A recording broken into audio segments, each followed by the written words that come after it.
श्रीमद्भागवत चतुर्थ स्कंध त्रयोदश अध्याय। मैत्रेय उवाच। हेमंत मुनि वाक्य शुणी ध्रुव आनंद मने गुणी सुजले करी आचमन अस्त्र सुमरी नारायण संधान धनु हुळे कला ता देखी माया भस्म हेला गुह्यके होइले अदृश्य दिशिला धरणी आकाश ज्ञान उदय क्लेश जेन्हे देवे देखंती रही शून्ये ध्रुव आमंची धनुर्गुण जोची सुवर्ण पुंख बाण बाणर पक्ष कलहंस देखी कंपिले दश दिश से बाण रिपु बळे पशी अनल प्राय तेज दिशी मयूर जेन्हे नाद करी आनंदे बनस्ते बिहरी हेमंते तीक्ष्ण बाण भेदी गुह्यक गण माया छेदी जक्षे कुपित होई चित्ते धाइले शस्त्र घेनी हस्ते जेसने सर्प फणा धरी गरुड़ धाए कोप भरी ताहांकु देखी रण क्षेत्रे नाराच गुण धरी हस्ते बिंधई गुह्यक शरीरे भेदिला बाहु उरुशिरे तक्षणे गले छिन्न भिन्ने संग्रामे समन भुवने गुह्यक बल नाश देखी मनुजे भुवन उपेक्षी उत्तम चित्र रथे बसी मिलिले रण मध्ये आसी संगे अछंती मुनि जने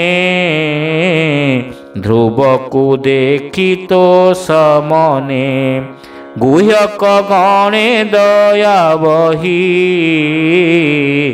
बोलंती ध्रुव मुख चाही मनुवाच भोवश्च छाड़ मनुरोष शुण तुमर उपदेश ए रोष घोर तम द्वार ए नोहे उत्तम व्यवहार जे रोष बसे ज्ञान हारी निर्दोष पुण्य जन मारी ए आंभ कूल धर्म नोहे साधुंक मध्य दोष बहे एकई जन अपराधे अनेक मारु किंपा युद्धे तु भ्रातृवध क्रोध बही साधुंक मार्ग ए नुहई विष्णुर भाव जार देहे प्राणी की दया हृदय बहे हिंसा न बहे तार चित्त ए हरि भृत्यंकर मत समत्वे सर्वभूत देखे ताहाकु नारायण रखे हरि प्रसन्न प्राणी देहे हिंस्रक प्रकृति न बहे न लागे त्रिगुण बंधन अंते लभई निरंजन तु हरि भक्त शिरोमणि सर्वसम्मते परिमाणी साधुजनक व्रत करी के पारे अधर्म आचरी जे प्राणी आत्मभावे सुखी हरिंकी सर्वभूते देखी विष्णुर भक्ति हृदय धरी दयाति तीक्षा जीवे करी मैत्र भावे जार मन ताहाकु रखे भगवान हरि प्रसन्ने प्राणींकर प्रवृत्ति बंध होए दूर जीव बंधनु मोक्ष होई निर्वाण पदे पसे जाई ए पंचभूते देह बही स्त्री पुरुष रूप होई एबेनी संगमर काले रजर संगे बीर्य मिले स्त्री पुरुष देह बही इह संसारे जनमयी हेमंते सृष्टि स्थिति नाश विष्णुर माया परकाश तहि निमित्त मात्र होई परम जीव को भी आई माया रे भ्रमाए जगत लभ को जेन्हे अयस्कांत से हरि काल शक्ति रूपी निज माया रे सर्वव्यापी सर्वकरई सर्वहरे अकर्ता रूपे से भी हरे प्रवाहे जेन्हे वृक्ष राशि जलर बले जांति भासी एमंत काल चेष्टा बले प्राणी भासंती अवहेले से काल नादि अनंत अव्यय करे आदि अंत जन्मे जनंकु जनमाई मरणे जहांकु मराई सपक्ष विपक्ष ए दुई तार स्वभावे न घटई प्रजाए ताहार आयत्ते समेव सन्ति ए जगते धूली जे सने वायु बले उड़ी भ्रमंती अंतराले कर्म अधीन प्राणी माने तापछे धामंती ते सने जंतु आयुष हानि लाभ ए दुई कालर स्वभाव केहू बोलंती ए जगत अटई कर्मर आयत्त केवले स्वभाव एहार केवले कालर संचार बासना बोलंती अपरे तातत्व केबा कही पारे हरि हरि बोला अपरे दैव बा केही के कहे काम रूप होई अविद्या काम संगे जड़ी घोर अंधारे प्राणी पड़ी भ्रमंती काल वायु बले कल्लोल जेन्हे सिंधु जले अव्यक्त अप्रमेय सीमा के जानी पारे ता महिमा एणु तो भ्रातार मरण गुह्य के नुहंती कारण दैव बल से प्रमाण एक कथा निश्चय तू जान स्वमाया शक्ति जुते से ही सर्जई पालई हरही एणु सकल भूतंकर भूत भावन चक्रधर एणु से काल मध्य थाई देवे पूजंती बलि देई नासा भेदित गाव जेन्हे भ्रमंती दामी निबंधने जननी सपत्नी वचने मर्म भेदिला तोर मने बने पशिलु तपवासे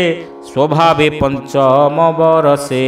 विष्णु आराधि तप बले बसिबु गगन मंडले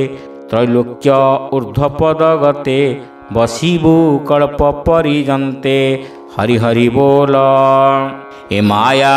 मय मोह पास छेदिलु भव बंध त्रास ए बर जात हूँ लभिलु प्रत्यक्षे विष्णु को देखिलु चित्ते ताहांकु एबे भज ए घोर तम बेगे तेज समे सकल ताप क्षय एबे तु हुओ शांत काय जाहाकु देखी प्राणी डरे से प्राणी जीव थाऊ मरे ईश्वर मित्र एकुबेर एहाकु अवज्ञान कर मारी कुबेर अनुचर कलु तु अन्याय आचार एबे एहारे प्रीति कर सर्वकुशल हेब तोर मैत्रेय उवाच एमन्ते स्वायम्भुव मनु प्रबोध कले पौत्र मन्यु ध्रुवकुआलिङ्गन कले मुनिଙ୍କ संगे पुर गले से मनु चरणार बिंदे सुजने नमहे आनंदे। चतुर्थ स्कंध भागवत